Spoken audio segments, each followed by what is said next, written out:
Hello everyone. I welcome you all in your business studies class. Today we will start our new chapter which is entrepreneurship development.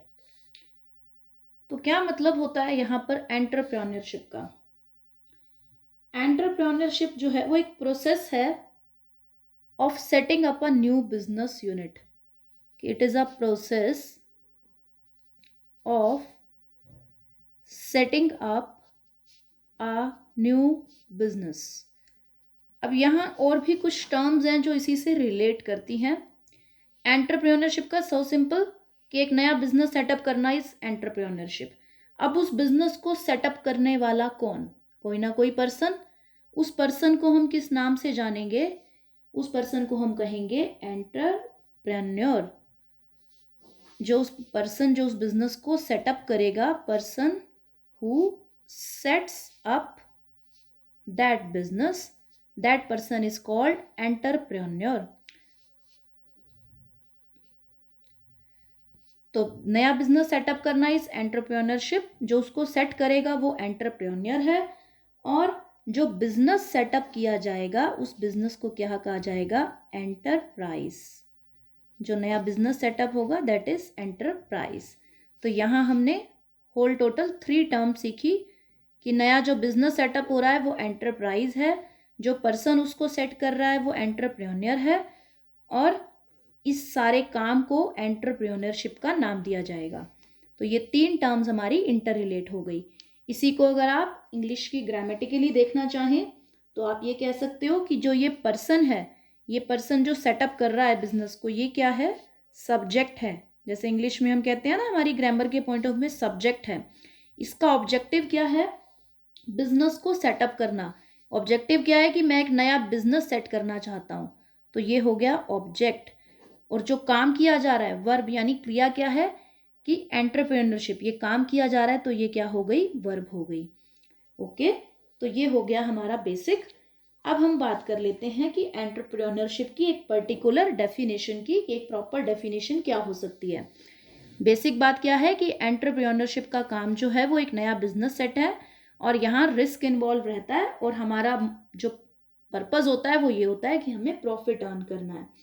अब इसकी एक full flash definition देख लेते हैं.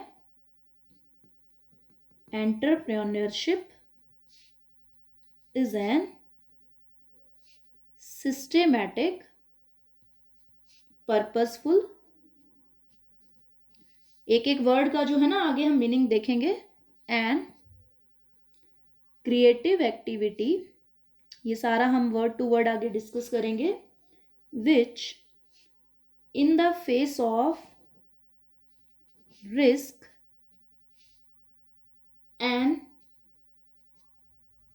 Uncertainty of a business manages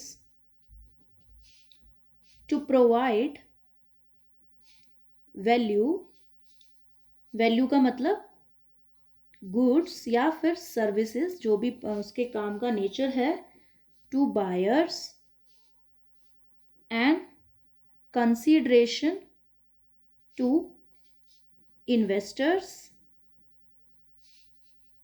and profit किसको देगी? जिसने वो बिजनेस सेटअप किया, एंटरप्रेन्योर, जिसने वो बिजनेस बनाया, entrepreneur, by finding out needs, utilising the resources and arranging production. Utilising the resources and arranging for production. अब यही जो डेफिनेशन मैंने लिखी ना, इसी डेफिनेशन में से हम सारा इसका नेचर निकालेंगे एंटरप्रेन्योरशिप का. देखो मैंने लिखा कि एंटरप्रेन्योरशिप एक सिस्टेमैटिक, कि एक प्रॉपर सिस्टम से किया जाता है. ऐसा नहीं है कि आपका मन आया यूं चुटकी में आपने काम कर दिया. नो, एक सिस्टम से होगा, प्रॉपर स्टेप्स होंगे, उन स्टेप्स के अकॉर्डिंग काम चलेगा. और पर्पसफुल एक्टिविटी है, यानी आपका कोई ना कोई पर्पस होना चाहिए उसके पीछे कि आप क्यों करना चाहते हो वो काम. क्रिएटिव एक्टिविटी है, यानी आपको कोई ना कोई नई इनोवेशन के साथ एक नए बिजनेस में एंटर करना होगा. Which in face of risk and uncertainty, कि रिस्क हमेशा एसोसिएटेड रहेगा आपके काम के साथ, कि आपका काम जो है वो डाउन भी जा सकता है, हो सकता है बहुत सक्सेस मिल जाए. Uncertainty of business manages to provide, कि वो मैनेज करता है कि अनसर्टेनिटी और रिस्क को फेस करते हुए मैं अपने बायर्स को अच्छी गुड्स एंड सर्विसेज प्रोवाइड करूंगा। कंसीडरेशन टू इन्वेस्टर्स, यानी जो भी लोग मेरे बिजनेस में पैसा इन्वेस्ट करेंगे, जिन लोगों से भी हम लोन लेकर के वो बिजनेस को स्टार्ट करेंगे, जिन्होंने भी इन्वेस्ट किया होगा, उनको एक अच्छी कंसीडरेशन का मतलब रिटर्न, कि उनके लोन के ऊपर उनको इंटरेस्ट मिलना। और प्रॉफिट टू एंटरप्रेन्योर, जो एंटरप्रेन्योर है जिसने वो बिजनेस सेट किया है उसको उस बिजनेस में प्रॉफिट हो। एंड फाइंडिंग आउट नीड्स, यानी लोगों की ज़रूरतें क्या हैं उसके हिसाब से आपका बिजनेस वर्क करे।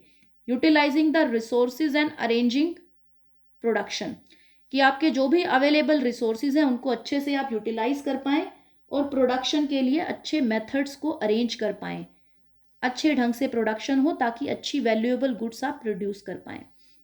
ये इसकी फुल फ्लैश डेफिनेशन है।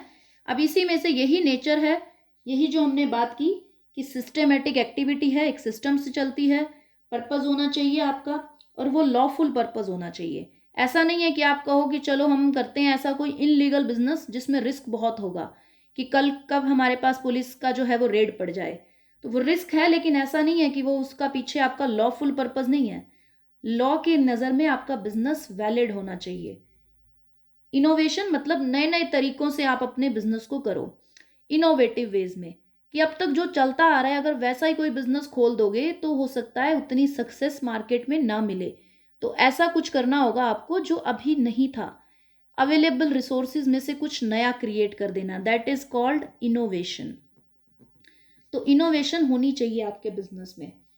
देन ऑर्गेनाइजिंग ऑफ प्रोडक्शन, कि आपको जो है ना अपने प्रोडक्शन के लिए जो भी अवेलेबल रिसोर्सेज हैं उनको इतने अच्छे वे में मैनेज करना है कि आप कम पैसों में कम प्राइस चार्ज करके अच्छा प्रोडक्शन अवेलेबल करा सको।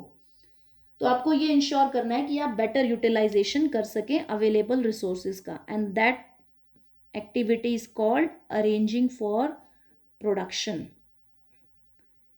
उसके बाद है रिस्क टेकिंग। ये तो सबसे मेन बात है कि आपके बिजनेस में रिस्क हमेशा एसोसिएटेड रहेगा। आप किसी भी प्रोजेक्ट में एंटर कर गए तो वो आपको पूरा करना है, साथ में आपको प्रॉफिट भी हो, लॉस आप उसमें नहीं हो आपको, ये सब रिस्क तो अनसर्टेनिटी बिजनेस में हमेशा रहेगी। तो रिस्क एसोसिएटेड रहता है एंटरप्रेन्योरशिप के केस में। अब यहाँ पर नेक्स्ट हमारे पास है कि नीड क्या होती है, कि क्यों हमें एंटरप्रेन्योरशिप नए बिजनेस आइडियाज़ की ज़रूरत है। तो इसकी नीड का है कि एक तो ना देश में जो डेवलपमेंट का प्रोसेस होता है, वो एक किसी भी देश की जो डेवलपमेंट है वो इन एंटरप्रेन्योर्स के हाथ में टिकी होती है। कि अगर नए एंटरप्रेन्योर्स, नए बिजनेसमैन अपने नए इनोवेटिव आइडियाज़ के साथ नहीं आएंगे तो वो देश डेवलप कैसे करेगा। नई नई टेक्निक्स के साथ नई नए अच्छी सर्विसेज प्रोवाइड करना, तो वो देश का डेवलपमेंट हो नहीं सकता। नंबर वन तो डेवलपमेंट प्रोसेस को इनिशिएट करने के लिए यानी स्टार्ट करने के लिए। फिर है कि अगर ठीक है देश चल रहा है, डेवलपिंग मोड पर है, जैसे हमारा इंडिया है, डेवलपिंग कंट्री है, अभी डेवलप हो रहा है, तो उसको सस्टेन करने के लिए यानी बनाए रखने के लिए डेवलपमेंट प्रोसेस हमारा चलता रहे, निरंतर रुक ना जाए। क्योंकि अगर देश में नए बिजनेसमैन, नई इंडस्ट्रीज लगना बंद हो जाएंगी तो रुक जाएगा डेवलपमेंट प्रोसेस, जहां आप हो वहीं रह जाओगे। जैसे अभी अगर हम 20वीं सेंचुरी से आगे कुछ नई इनोवेशंस करते ही ना, तो आज हम 21st सेंचुरी में जो चीज़ें इंजॉय कर रहे हैं, जो नई नई टेक्निक्स आ गई, टेक्नोलॉजी आ गई, वो नहीं आती। आज भी अगर जितनी अब तक देखो इनोवेशंस हो चुकी हैं वो यहीं आकर के रुक जाती हैं। तो हमारी आने वाली जनरेशन्स जो है उनके लिए कुछ नया डेवलप नहीं हो पाएगा, कंट्री का विकास वहीं रुक जाएगा। तो उसको बनाए रखने के लिए और आगे और एक्सपेंड करने के लिए भी नए नए एंटरप्रेन्योर्स की ज़रूरत है। और क्या है कि एम्प्लॉयमेंट अपॉर्चुनिटीज़ प्रोवाइड होंगी। जब कोई इंसान नया बिजनेस खोलेगा तो वो कुछ लोगों को नौकरियां भी देगा। तो एम्प्लॉयमेंट अपॉर्चुनिटीज़ से क्या होगा कि बहुत से लोग जो बेरोजगार थे उनको काम मिलेगा, तो वो अपने परिवार को एक अच्छा जीवन दे पाएंगे, या आप उसको कह सकते हो कि उनका स्टैंडर्ड ऑफ लिविंग जो है वो अपलिफ्ट होगा, ऊपर उठेगा। जो कि अब तक वो लो स्टैंडर्ड ऑफ लिविंग में, बहुत लो फैसिलिटीज़ में जी रहे थे, आज उनके पास एटलीस्ट अपनी लिवलीहुड के लिए enough amount of funds available होंगे। तो ये नीड है हमारे लिए एंटरप्रेन्योरशिप की। That's all for today. Thank you so much.